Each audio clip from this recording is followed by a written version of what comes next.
Mr. O'Brien had a raincoat on, and unbeknownst to his friends who he was with, he had the pixie sticks shoved up the sleeve of his raincoat. Welcome to Watch Mojo, and today we're looking at the most horrific crimes that have occurred on All Hallows Eve. It was just unheard of. This sort of thing did not happen in Fond du Lac ever. The Dastardly Dentist. Some dentists give floss and toothbrushes on Halloween. Others stick to cavity-inducing sweets to drive up business. Here you go, children. Sugar-flavored, sugar-coated pieces of sugar. William Vincent Shine crossed a line on Halloween 1959 when he gave trick-or-treaters heart-shaped laxatives. The authorities unearthed 450 pills, at least 16 given to children. While some became ill, thankfully, nobody died. 1/2 teaspoon for fast, effective relief. Within the ensuing days, the police tracked down Shine and nurse Hazel Engelby, who was believed to be his accomplice. Although they claimed to have only passed out lollipops, the evidence suggested otherwise. Engelby got off, but Shine was found guilty, receiving a brief jail stint and a $525 fine. The state dental board put him on probation as well. In the following years, Shine's marriage collapsed as he was also tried for insurance fraud. The trick-or-treat murder. Just an hour of Halloween remained in 1957 when Peter Fabiano answered the door. Instead of a late trick-or-treater, Fabiano was confronted by a grown person concealed behind face paint and a domino mask. The stranger was also hiding a gun in their paper bag, firing at Fabiano. His wife Betty overheard, but by the time Peter was taken to the hospital, it was too late. The shooter was revealed to be Joan Rebel, who was enlisted by Betty's friend Goldine Pitzer. Infatuated with Betty, Pitzer claimed that Peter had been mistreating his spouse, convincing Rebel to execute him. Both were sentenced to 5 years to life, although Pitzer was a free woman when she died in 1998, while Rebel vanished from the public eye. Killed over candy. It's common for people to get defensive over their Halloween candy, but murder is never a rational reaction. In 2011, 55-year-old Liddell Peoples' Halloween candy mysteriously disappeared. Peoples accused his sexual partner Maria Adams since his possessions typically went missing when she spent the night. Although Adams denied snatching the treats, Peoples found his candy in her coat pocket. Thus ensued a fight involving thrown plates and steak knives, with Adams being stabbed to death. Peoples considered abandoning Adams outside, but since they had recently engaged in intercourse, he knew the police would trace the crime back to him. So he got dressed and called 911, leading to his arrest. Found guilty on 2 counts of first-degree murder, Peoples received a 30-year prison sentence. The Halloween Killer. Trick-or-treater Lisa Ann French planned to spend Halloween 1973 with her friend Ann Parker. Since Parker was grounded, though, French flew solo. She eventually arrived at the house of Gerald Miles Turner, never to be seen alive again. After being a suspect for 9 months, Turner finally confessed, being sentenced to more than 38 years. Turner was released early in 1992 for good behavior, but he returned to prison in 2003 upon violating his parole. Although Turner completed his sentence in 2018, French's mother launched an online petition to keep him incarcerated. This sort of thing did not happen in Fond du Lac ever. Turner has since been moved to the Sand Ridge Secure Treatment Center as the courts decide his fate. 50 years later, this heinous crime continues to affect the Fond du Lac community. Johnny Frank Garrett. In the early hours of Halloween 1981, Sister Tadea Benz was found dead in her convent room. Several days later, the police apprehended teenager Johnny Frank Garrett, who was a neighbor of the 76-year-old nun. Garrett was convicted of assaulting and murdering Benz, with his execution set for January 6, 1992. We're assembled here today to witness the execution of Johnny Frank Garrett.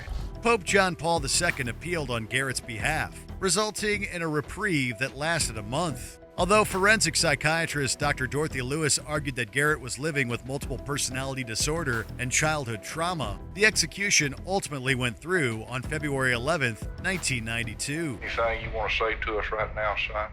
I would like to tell you for a final time that I am innocent. Garrett's last words have been debated, but many believe that he thanked his family for looking after him before telling the rest of the world to kiss his rear end.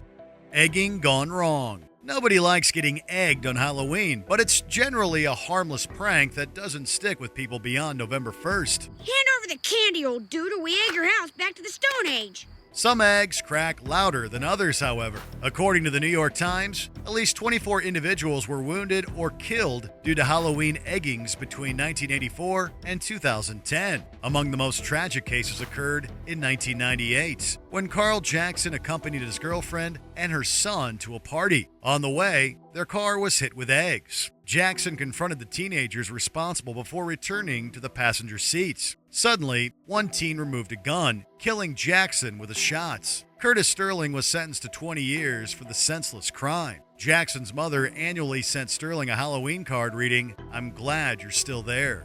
Son of Sam strikes again? His neighbors describe him as basically nice, quiet, kept to himself. On Halloween 1981, Ronald Sisman and his girlfriend Elizabeth Platzman were having a photo shoot when masked strangers knocked on the door. Although they initially ignored them, the two eventually answered. Not long after, the couple was found dead in the ransacked apartment, their driver's licenses and Sisman's .25 caliber pistol missing. Some suspected that the crime was drug-related. The most bizarre theory links the murders to David Berkowitz, aka Son of Sam, who was incarcerated at the time. An informant claims that Berkowitz told him that his cult was going to commit a Halloween ritual killing at an apartment resembling Sisman's. Sisman also supposedly possessed a Son of Sam snuff film. No such video was ever found, nor were those responsible for the murders. The Liske-Griffin Family Massacre. Devin Griffin thought he was the target of an elaborate Halloween prank when he returned home to find his mother, stepfather, and brother slain. Realizing that this wasn't a gag, Griffin alerted his aunt, who called the authorities. Okay, don't touch anything, Lori, okay? Don't touch anything. It wouldn't be long until the police arrested Griffin's older stepbrother, William B.J. Liske, who was hiding out in a family cabin. Following a phone call with his biological mother, Liske confessed, attributing his crimes to mental illness and Satan's influence. He was sentenced to 3 life sentences with no possibility of parole. Liske was only about 4 years into his sentence when he took his own life in 2015. Meanwhile, Devin Griffin graduated and married his high school sweetheart, starting a family together. I missed all the cool things my brother did, but when it came to when I turned 23, that hit me pretty hard too. It's like, now I'm officially older than he ever was. The Toolbox Killer's last murder. For 5 agonizing months in 1979, teenage girls were targeted by Lawrence Bittaker and Roy Norris. These two were nicknamed the Toolbox Killers due to their instruments of torture. Their reign of terror came to an end after October 31st of that year. Shirley Lynette Ledford was hitchhiking home from a Halloween party when Bittaker and Norris picked her up. She apparently knew Bittaker, who was a regular at the restaurant where she worked. Ledford tragically didn't survive the night, but she would be the pair's last known victim. 20 days later, Bittaker was arrested for another crime while Norris was apprehended for violating parole. It was only a matter of time until they were linked to Ledford and 4 others, dying in prison. No girl that entered the van ever survived. Not when we were together doing those sorts of things, no. Before we continue, be sure to subscribe to our channel and ring the bell to get notified about our latest videos. You have the option to be notified for occasional videos or all of them. If you're on your phone, make sure you go into your settings and switch on notifications. The man who killed Halloween. Finding himself $100,000 in debt, Ronald Clark O'Brien attempted to erase his financial woes in the most monstrous way imaginable. Taking his son Timothy and daughter Elizabeth trick-or-treating in 1974, O'Brien gave them pixie sticks laced with potassium cyanide, hoping to collect the life insurance. To throw suspicion off him, O'Brien gave poisoned pixie sticks to 3 others. While those 3 and Elizabeth never ate their candy, Timothy tragically did. Following an autopsy and a look into O'Brien's finances, the police quickly connected the dots. The following June, it took a jury less than an hour to find O'Brien guilty and just over an hour to settle on the death penalty. History remembers O'Brien as the Candyman, or the man who killed Halloween. Which Halloween crime shook you to the core? Let us know in the comments. You convict that devil, I swear to God, he will kill again. Check out these other clips from WatchMojo, and be sure to subscribe and ring the bell to be notified about our latest videos.